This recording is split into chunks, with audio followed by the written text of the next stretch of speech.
तर कृत्रिम सांधा हा त्याच्या नावातच कृत्रिम आहे. त्याच्यामुळे बऱ्याचशा पेशंट्सला ही भीती असते की मी काहीतरी फॉरेन बॉडी काहीतरी कृत्रिम सांधा बसवतोय, तो नॅचरल कसा बिहेव करेल, माझ्या बॉडीमध्ये तो कसा राहील. ही एक भीती खूप रुग्णांना असते की जे काय पार्ट आम्ही मेटलचा आत टाकणार आहोत तो मला सूट होईल का, माझी बॉडी त्याला रिजेक्ट तर करणार नाही ना.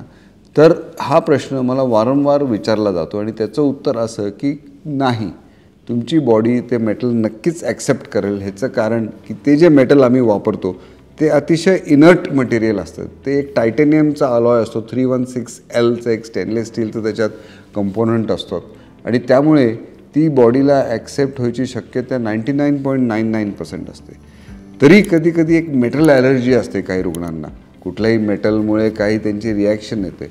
पण मी आत्तापर्यंत 25,000हून अधिक नी रिप्लेसमेंट्स केलेत, पण आजपर्यंत असा कुठला मेटल ॲलर्जीचा पेशंट किंवा बॉडीने तो जॉईंट रिजेक्ट केला आहे असा आजपर्यंत गेले 26 वर्षाच्या प्रॅक्टिसमध्ये मी तरी पाहिला नाही आहे. त्यामुळे ते बॉडीला तो मेटल ॲक्सेप्ट होतंच आणि ती एक भीती, it's more of a theoretical consideration की बाबा नाही ॲक्सेप्ट केलं तर काय, पण असं होतच नाही.